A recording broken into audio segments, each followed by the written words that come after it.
Have you seen the news that I've seen? I have seen the news that you've seen. I found that to be very, very interesting. Mhm. The long and short for the chat, not to keep you in suspense. The long and the short is that Funimation as a brand is being phased out by Sony. The Funimation content is being subsumed into Crunchyroll, and in fact, as far as I understand it, all Funimation content currently has already been transferred over to Crunchyroll.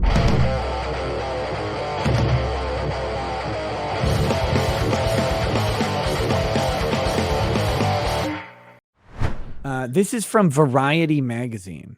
So this is not from the vaunted pages of Anime News Network, so I don't know if I can actually trust it. But this is here. We've got Crunchyroll is adding all Funimation anime content. Sony starts to phase out Funimation brand. Sony is effectively merging its two anime streaming services, announcing that Crunchyroll subscribers will have access to library and simulcast content previously available exclusively on Funimation starting today. Well, yesterday, March 1st. The move brings more than 1,600 hours from more than 50 newly added titles in Funimation's lineup to Crunchyroll. While Sony said it won't be raising prices on Crunchyroll's packages for now, the company said future new series will be exclusive to Crunchyroll starting April 1st, and Funimation will only continue to add new episodes of current series. Crunchyroll released a list of the Funimation titles available now, with more to be added over time. Sony's Funimation Global Group bought Crunchyroll for $1.175 billion in cash from AT&T, a deal that closed in August of 2021, bringing together TO former rivals.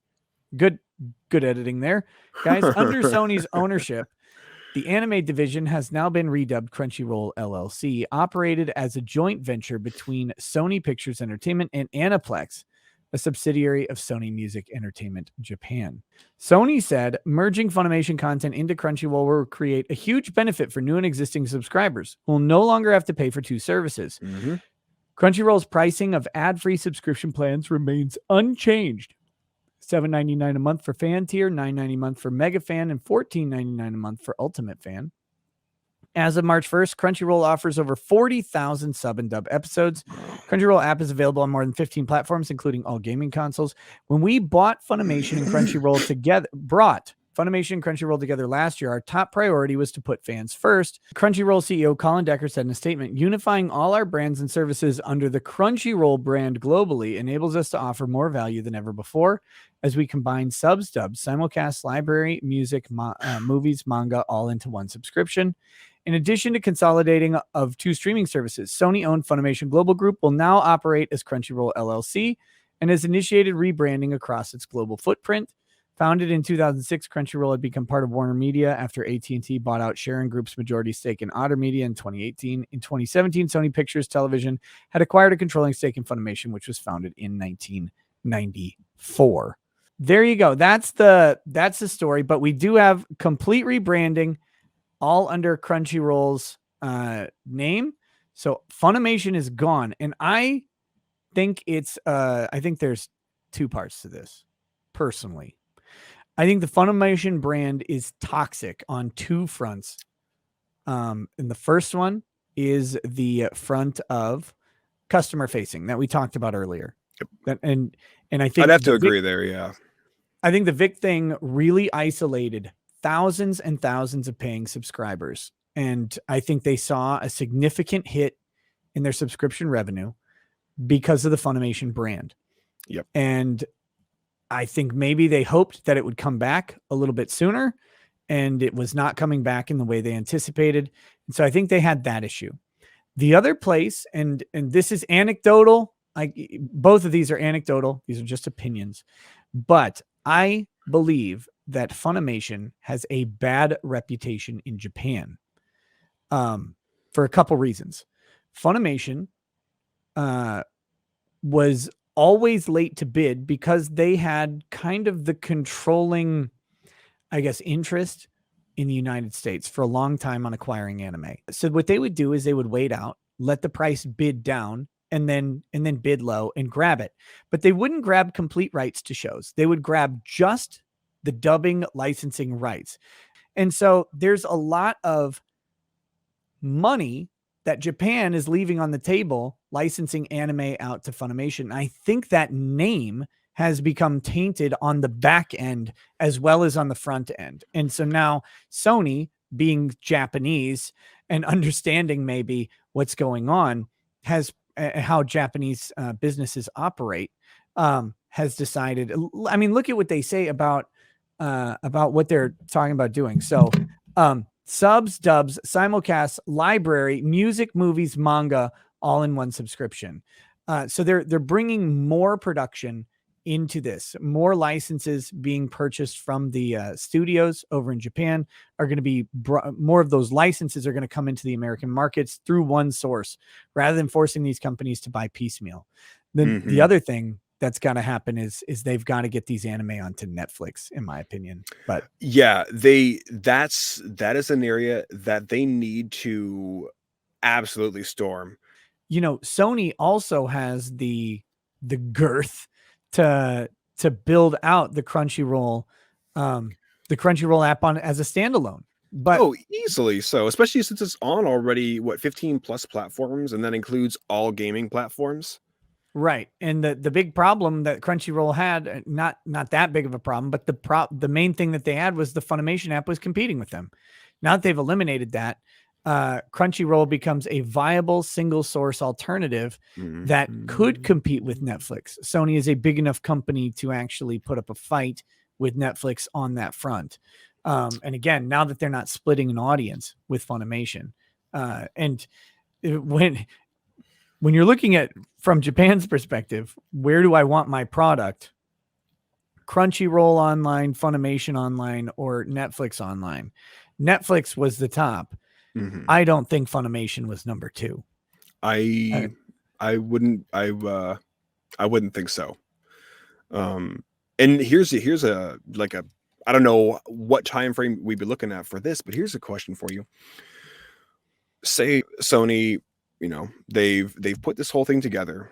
Say this goes gangbusters, because I would venture to say that between Crunchyroll and Funimation, they probably have more content than all of Netflix does with their movies and the limited amount of anime that they have on there. Yeah, that's just One Piece. Yeah, and Detective Conan. but who's to say that in a few years this doesn't put Sony into an even higher position where they then acquire Netflix? Not that I know that Netflix would ever sell, but could you imagine then not just this anime conglomerate that it is now, plus the gaming side of things, plus all the entertainment, the TVs, everything? What if that all becomes umbrellaed under Netflix, and then they don't even have to worry about having to try and find somebody who's going to be able to put these Japanese shows into there? They get to say, hey, yeah, it goes in here. Yeah, I think there would be a possibility of some sort of further merger on streaming services, or even Sony selling off Crunchyroll's library to Netflix specifically, or whatever. I would like to see it out of the hands of Sony. I would like to see it, but I don't want to see it in the hands of Netflix either, because Netflix will wokeify it way too quickly. And I would still suggest, I mean, if I would be very surprised let me say this. I won't be very surprised to see who doesn't stay at Funimation or at Crunchyroll. Because when you have a merger like this, and I think it's very, very important and impactful and intentional that they had the CEO of Crunchyroll, Colin Decker. I think that they have him making the statement to Variety, and not a Funimation executive making a statement about this. I think that matters, but maybe I'm crazy. So. Do you think you'll see people become way more disposable now? Because I think so. I do too. So Funimation was a cottage shop. It was a cottage shop. That's why it's worth 160 million when it was sold. And you look at a place like Crunchyroll, worth a whole lot more money. but At least 10 times as much. right. And you look at Sony, which makes the Funimation operation look ridiculous, but it was a cottage shop, and they did they had their little niche industry, and it was very nepotistic, and it was close knit, and that has advantages and disadvantages to it. The disadvantage to it is those people are expensive after a while, and they get attitudes. That's the other problem. Yep. If they get this idea that they're somehow important, but Mhm. I mean, just when you think about it, they already weren't. That was I would say that's a perspective that they built themselves, but anime has changed hands quite a bit. Voices have changed, and the average fan doesn't care. And to point out that Monica Rial is the 4th Bulma.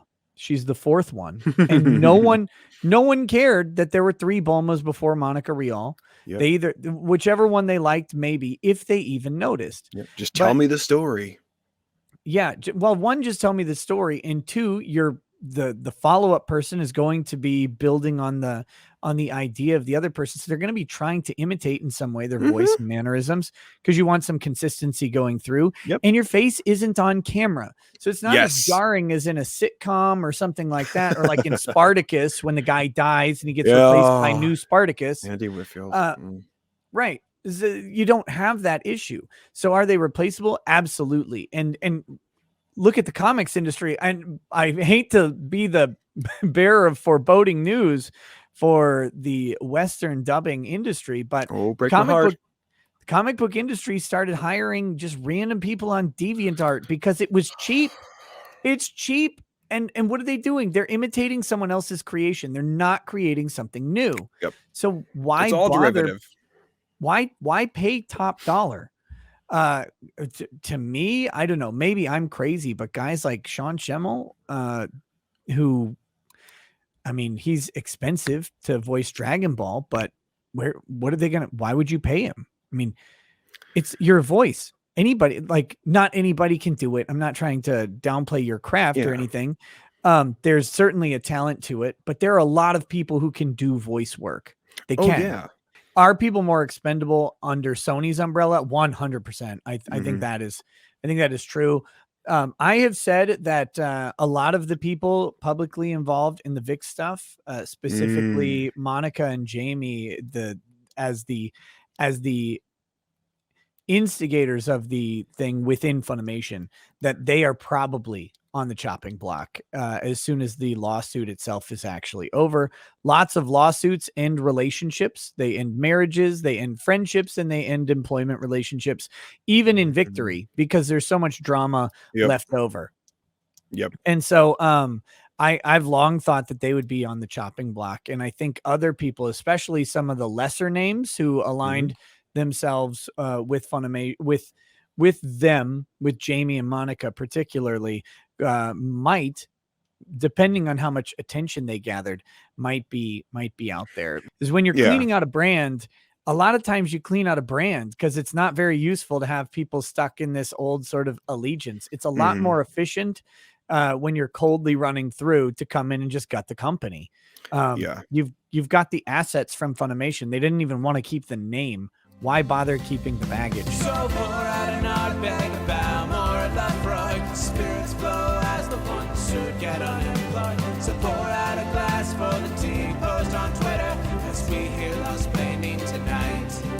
From the white shores of Nan to the hills of Glenlivet, there's no one who explains the thought better than Nick. So pour out a glass for the ones who have passed to make the love of